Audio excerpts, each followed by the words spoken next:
ابا پر آج کے بعد کوئی تکلیف نہیں۔ آپ علیہ السلام نے حسن و حسین رضی اللہ عنہما کو بلا کر چوما اور ان کے بارے میں خیر کی وصیت فرمائی۔ ازواج مطہرات کو بلایا اور انہیں واعظ و نصیحت کی۔ ادھر لمحہ بلمحہ تکلیف بڑھتی جا رہی تھی اور اس زہر کا اثر بھی ظاہر ہونا شروع ہو گیا تھا جسے آپ علیہ السلام کو خیبر میں کھلایا گیا تھا۔ چنانچہ آپ علیہ السلام حضرت عائشہ سے فرماتے، اے عائشہ، خیبر میں جو کھانا میں نے کھا لیا تھا اس کی تکلیف برابر محسوس کر رہا ہوں۔ اس وقت مجھے محسوس ہو رہا ہے کہ اس زہر کے اثر سے میری رگیں جاں کٹی جا رہی ہیں۔ آپ علیہ السلام نے صحابہ کرام کو بھی وصیت فرمائی۔ فرمایا نماز نماز اور تمہارے زیر دست یعنی لونڈی غلام۔ آپ علیہ السلام نے یہ الفاظ کئی بار دہرائے۔ پھر نزا کی حالت شروع ہو گئی اور حضرت عائشہ رضی اللہ عنہا نے آپ علیہ السلام کی اپنے اوپر ٹیک لگوا دی۔ ان کا بیان ہے کہ اللہ کی ایک نعمت مجھ پر یہ ہے کہ رسول اللہ نے میرے گھر میں میری باری کے دن میرے سینے سے ٹیک لگائے ہوئے وفات پائی، اور آپ علیہ السلام کی موت کے وقت اللہ نے میرا لعاب اور آپ علیہ السلام کا لعاب اکٹھا کر دیا۔ ہوا یہ کہ عبد الرحمن بن ابی بکر آپ کے پاس تشریف لائے۔ ان کے ہاتھ میں مسواک تھی اور رسول اللہ صلی اللہ علیہ وسلم مجھ سے ٹیک لگائے ہوئے تھے۔ میں نے دیکھا کہ آپ مسواک کی طرف دیکھ رہے ہیں۔ میں سمجھ گئی کہ آپ علیہ السلام مسواک چاہتے ہیں۔ میں نے پوچھا آپ کے لیے لے لوں؟ آپ علیہ السلام نے سر سے اشارہ فرمایا کہ ہاں۔ میں نے مسواک لے کر آپ علیہ السلام کو دی تو آپ کو کڑی محسوس ہوئی۔ میں نے کہا کہ اسے آپ کے لیے نرم کر دوں؟ آپ نے سر کے اشارے سے کہا ہاں۔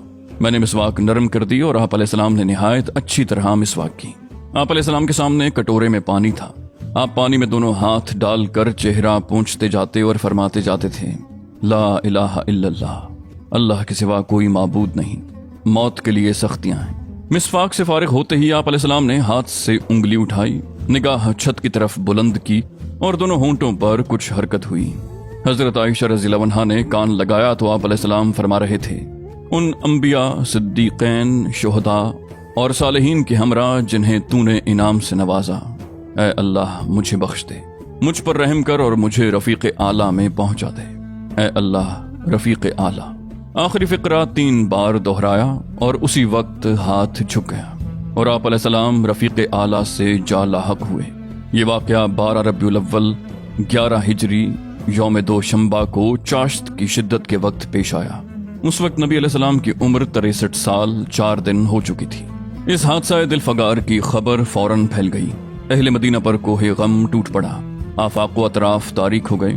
حضرت انس کا بیان ہے کہ جس دن رسول اللہ ہمارے ہاں تشریف لائے اسے بہتر اور تابناک دن میں نے کبھی نہ دیکھا، اور جس دن رسول اللہ نے وفات پائی اس سے زیادہ قبیح اور تاریک دن بھی میں نے کبھی نہ دیکھا۔ آپ علیہ السلام کی وفات پر حضرت فاطمہ نے فرط غم سے فرمایا، ہائے ابا جان جنہوں نے پروردگار کی پکار پر لبیک کہا، ہائے ابا جان جن کا ٹھکانہ جنت الفردوس ہے، ہائے ابا جان ہم جبریل علیہ السلام کو آپ کی موت کی خبر دیتے ہیں۔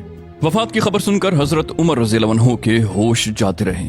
انہوں نے کھڑے ہو کر کہنا شروع کیا، کچھ منافقین سمجھتے ہیں کہ رسول اللہ کی وفات ہو گئی، لیکن حقیقت یہ ہے کہ رسول اللہ کی وفات نہیں ہوئی بلکہ آپ اپنے رب کے پاس تشریف لے گئے ہیں، جس طرح موسیٰ بن عمران علیہ السلام تشریف لے گئے تھے اور اپنی قوم سے 40 رات غائب رہ کر ان کے پاس پھر واپس آ گئے تھے۔ حالانکہ واپسی سے پہلے کہا جا رہا تھا کہ وہ انتقال کر چکے ہیں۔ خدا کی قسم رسول اللہ بھی ضرور پلٹ کر آئیں گے اور ان لوگوں کے ہاتھ پاؤں کاٹ ڈالیں گے جو سمجھتے ہیں کہ آپ علیہ السلام کی موت واقع ہو چکی ہے۔ ادھر حضرت ابو بکر رضی اللہ عنہ گھوڑے پر سوار ہو کر تشریف لائے اور اتر کر مسجد نبوی میں داخل ہوئے۔ پھر لوگوں سے کوئی بات کے بغیر سیدھے حضرت عائشہ کے پاس گئے اور رسول اللہ کا قصد فرمایا۔ آپ علیہ السلام کا جسد مبارک دھاری دار یمنی چادر سے ڈھکا ہوا تھا۔ حضرت ابو بکر رضی اللہ عنہ نے رخ انور سے چادر ہٹائی اور اسے چوما اور روئے، پھر فرمایا، میرے ماں باپ آپ علیہ السلام پر قربان، اللہ آپ پر 2 موت جمع نہیں کرے گا، جو موت آپ پر لکھ دی گئی تھی وہ آپ کو آ چکی۔ اس کے بعد ابو بکر رضی اللہ عنہ باہر تشریف لائے۔ اس وقت بھی حضرت عمر لوگوں سے بات کر رہے تھے۔ حضرت ابو بکر نے ان سے کہا، عمر بیٹھ جاؤ۔ حضرت عمر نے بیٹھنے سے انکار کر دیا۔ ادھر صحابہ کرام حضرت عمر کو چھوڑ کر حضرت ابو بکر کی طرف متوجہ ہو گئے۔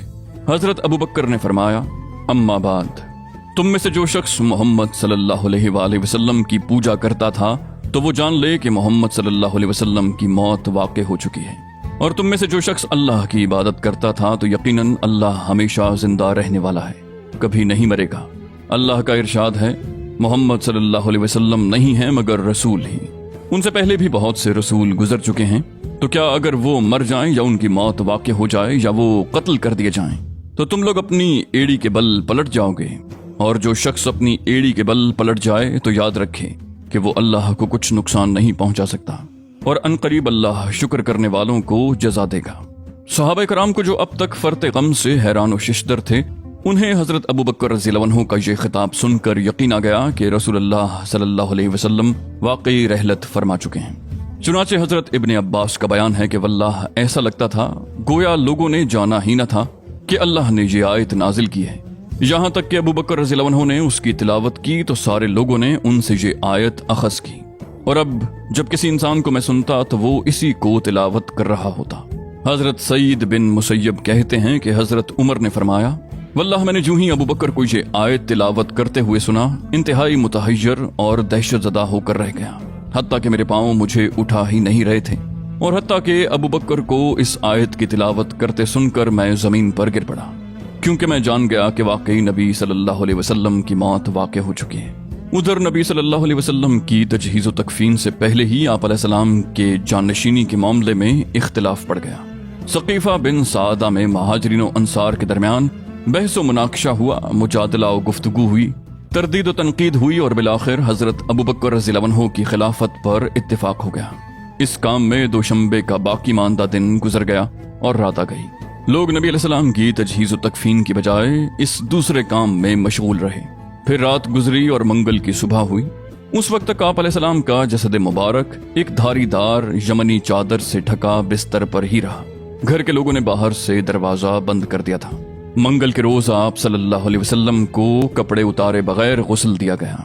غسل دینے والے حضرات یہ تھے: حضرت عباس، حضرت علی، حضرت عباس کے دو صاحبزادگان فضل اور قسم، رسول اللہ کے آزاد کردہ غلام حضرت اسامہ بن زید اور اوس بن خولی۔ حضرت عباس، فضل اور قسم آپ کی کروٹ بدل رہے تھے۔ حضرت اسامہ اور غلام شقران پانی بہا رہے تھے۔ حضرت علی رضی اللہ عنہ غسل دے رہے تھے، اور حضرت اوس نے آپ کو اپنے سینے سے ٹیک دے رکھی تھی۔ اس کے بعد آپ علیہ السلام کو 3 سفید یمنی چادروں میں کفنایا گیا۔ ان میں کرتا اور پگڑی نہ تھی، بس آپ علیہ السلام کو چادروں میں ہی لپیٹ دیا گیا۔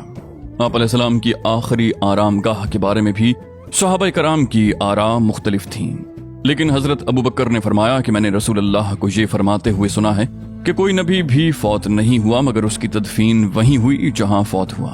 اس فیصلے کے بعد حضرت ابو طلحہ نے آپ علیہ السلام کا وہ بستر اٹھایا جس پر آپ علیہ السلام کی وفات ہوئی تھی، اور اسی کے نیچے قبر کھود دی۔ قبر لحد والی یعنی بغلی کھودی گئی تھی۔ اس کے بعد باری باری 10 صحابہ کرام نے حجرہ شریف میں داخل ہو کر نماز جنازہ پڑھی۔ کوئی امام نہ تھا۔ سب سے پہلے آپ علیہ السلام کے خانوادے بنو ہاشم نے نماز جنازہ پڑھی، پھر مہاجرین نے، پھر انصار نے، پھر مردوں کے بعد عورتوں نے، اور ان کے بعد بچوں نے۔ نماز جنازہ پڑھنے میں منگل کا پورا دن گزر گیا اور چہارشنبہ یعنی بدھ کی رات آ گئی۔ رات میں آپ علیہ السلام کے جسد پاک کو سپرد خاک کیا گیا۔ چنانچہ حضرت عائشہ کا بیان ہے کہ ہمیں رسول اللہ صلی اللہ علیہ وآلہ وسلم کی تدفین کا علم نہ ہوا، یہاں تک کہ ہم نے بدھ کی رات کے درمیانی اوقات میں پھاوڑوں کی آواز سنی۔